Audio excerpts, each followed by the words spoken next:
My name is Genelle Winter. I work for the Metlakatla Indian Community here in southern Southeast Alaska. We are the southernmost community in the state of Alaska and actually the only reserve in the state as well. So we have a unique community here. Robert asked me to talk a little bit about noxious weed and invasive species management plans, and I've had the pleasure of working with Robert on these on several occasions. Okay, let me go out here. So the question that I thought about how to present this, and I thought about your main questions of, you know, who, what, where, why. And I thought about the reason of why we need to have a plan.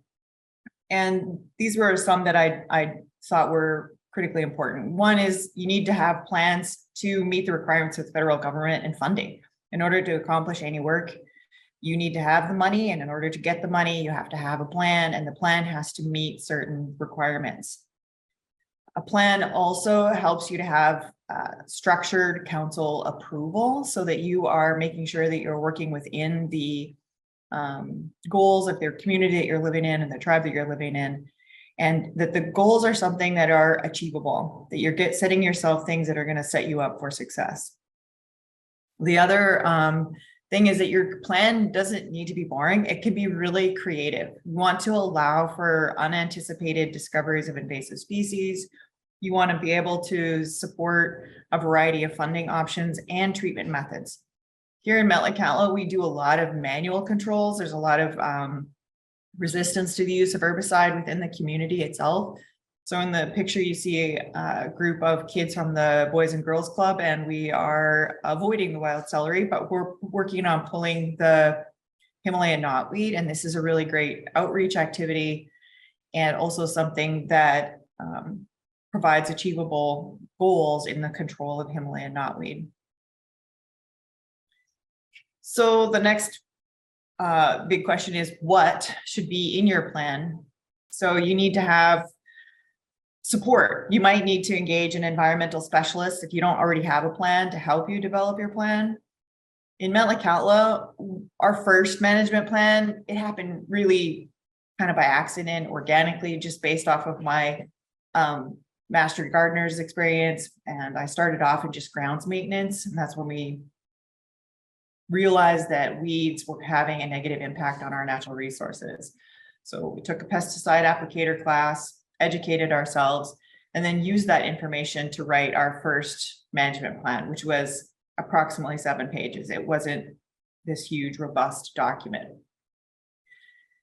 Fast forward 7 years or so, and in working with Robert Compton especially, he helped us to be aware that we needed not just a management plan, that was good, but we also needed an environmental assessment that would really evaluate the best management tools and then provide that legal basis to accept those federal dollars to conduct invasive species management. And that was something that I hadn't really thought of until Robert and I had a really good conversation about that. And we want to make sure that we're always poised for success. And that means having those documents in order so that you can be eligible for as many funding opportunities as possible. Which brings me to my next point about keeping your plan flexible. So our plan includes terrestrial and aquatic invaders, and then we're also kind of forward looking all the time. What's on the news out there? What's coming our way that we could potentially see impacting us here in southern Southeast Alaska? It was that kind of forward thinking that allowed us back in 2016 and 2017, when we wrote our current management plan and EA, to include a couple of sentences about green crab. We see green crab, it's possible, it's probably going to work its way north. And so we had like a little paragraph about the potential of green crab. Because we had that in our management plan and our EA, it allowed us to apply for funding to do monitoring and surveying for green crab. And now with the actual confirmation of green crab on Annette Islands Reserve, it has allowed us to apply for funds for control work. If we had not done that, we may be in a very different position financially and have a lot of background work to be trying to do instead of having that forward monitoring and surveying funding already in place. So this one could be tricky. Who should write your plan? So it really belongs to your community, to your tribe.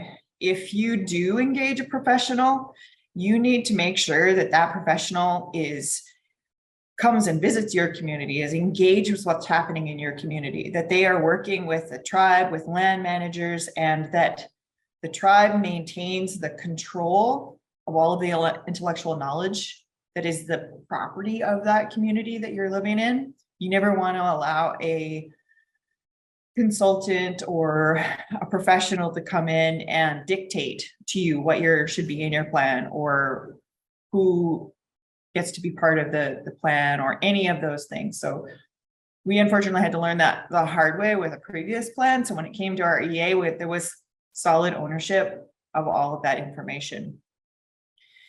The current plan we're working under, MIC worked with a NEPA coordinator in the Northwest region. They were a tremendous help. So don't forget to reach out to your Northwest region partners.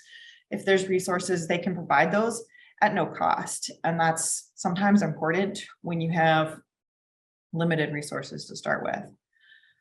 However, this time, Robert encouraged us to go ahead and apply for funding through the region to help us fund a better plan, one that isn't just written by me by email with the Northwest region. It's good, trust me. It's done a lot of good work, but we want to expand our plan, make sure that it includes more robust alternatives and can be used for the next 5 to 7 years to provide the tribe with a basis to conduct invasive species work on Annette Islands Reserve, as well as provide an opportunity for us to work with our neighbors in our communities around us, because as you all know, invasive species are not respectful of land borders or water borders. And so we need to be better partners in working with our communities around us.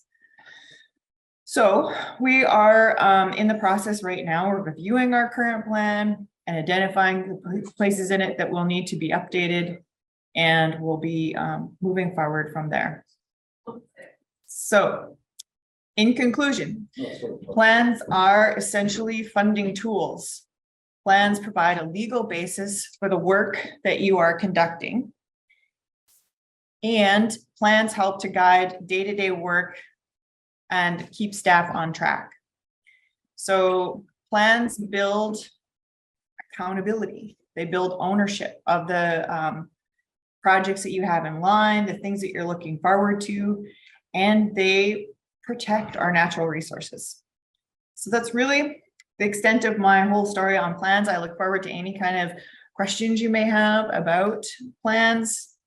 But as you can see in the image, this is the place that we're trying to protect. This is the home that we have, and we want to make sure that we're doing our very best to protect our communities. And the best method for us to get ahead of challenges is to have these plans in place and give ourselves the tools to apply for the funding to implement these protections.